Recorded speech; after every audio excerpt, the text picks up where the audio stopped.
보통 사람들이 내가 이거 고소를 했는데 만약에 죄가 인정이 안 되면은 제가 바로 무고죄로 처벌받나요? 이렇게 질문을 하시는 경우가 많아요. 고소를 할 때 허위 사실을 고소를 해야지 무고죄가 되는 거고요. 그 다음에 그 고소하는 사람이 이거 거짓말인지 알고 있어야 됩니다. 본인이 알고 인식이 있어야 되겠죠. 사실 자체가 허위해야 돼요. 우리가 쉬운 예로 요즘에 대통령 계엄 그것만 해서 볼게요. 자, 어떤 A라는 사람이 대통령을 내란죄로 고발을 했다고 합시다. 그날 12월 3일 날 포고령을 대통령이 발표했다. 그 다음에 국회에 군인들이 들어갔다. 그러므로 내란이다 라고 고소를 했다고 쳐요. 그런데 수사기관에서 조사를 막 해가지고 이거는 내란죄는 아니다. 무혐의 결정이 나면 이 사람 무고죄 됩니까? 안 되잖아요. 개헌 포고령 발표한 거 맞고 국회에 군인이 들어간 거 맞잖아요. 그러면 이제 무고죄가 아닌 겁니다. 근데 거기다가 플러스 해가지고 군인들이 국회에서 총을 쐈다. 이런 내용까지 고소장에 들어갔다고 생각하면 그런 적은 없잖아요. 총을 싼 적은 없잖아요. 이 사람은 세 번째 총 싼 거는 없는데 이 허위 사실을 고소한 거잖아요. 이 무고죄가 될 수가 있는 겁니다. 본인이 고소한 내용에 허위 사실이 있지 않으면 무고죄로는 처벌될 수가 없습니다.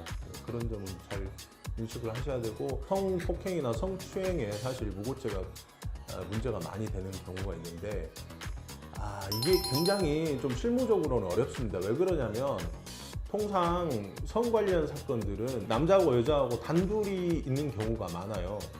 그래서 제3자 목격자도 없고 CCTV가 있는 경우면 명백하겠지만 그런 경우도 없고, 그래서 이 둘 사이에 있었던 일을 어느 한쪽 이야기만 듣고 판단하기가 굉장히 어렵습니다. 그래서 성폭행으로 고소를 했는데 죄는 인정이 안 되지만 또 무고죄도 안 되는 경우가 흔히 발생하죠. 어떤 남자를 강간죄로 고소를 했어요.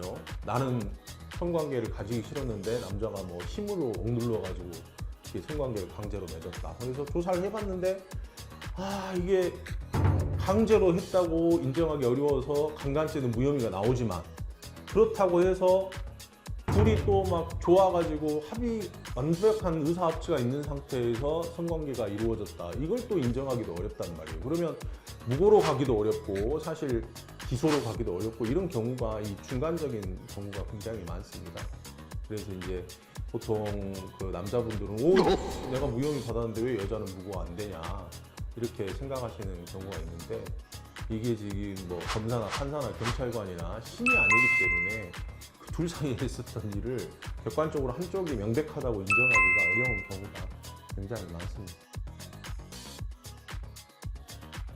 가해자가 처벌도 못 받는다는 게 말이 되느냐. 그러지 말고 좀 여자들 말을 잘 믿어주자 우리가.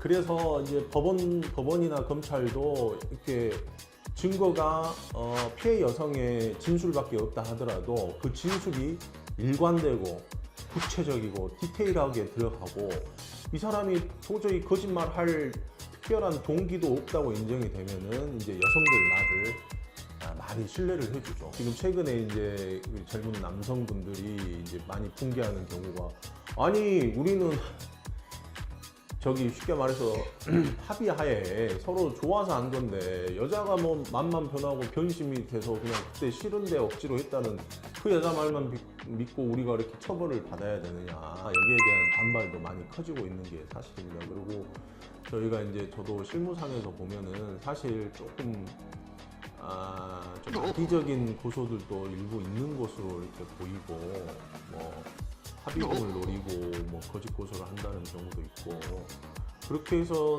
또 최근에는 그 피해 여성의 진술을 너무 믿지만 말자, 좀 더 객관적으로 한번 바라보자, 이런 추세도 지금 있는 상황이고요. 그러니까 사회가 이렇게 변동하면서 그런 범죄에 대한 판단도 살짝 달라지는 것은 사실입니다. 이게 자연의 법칙이 아니기 때문에 인간 사회에서 이루어지는 일들이라서 어떻게 보면 불변의 진리는 없는 것이라고 이렇게 보입니다.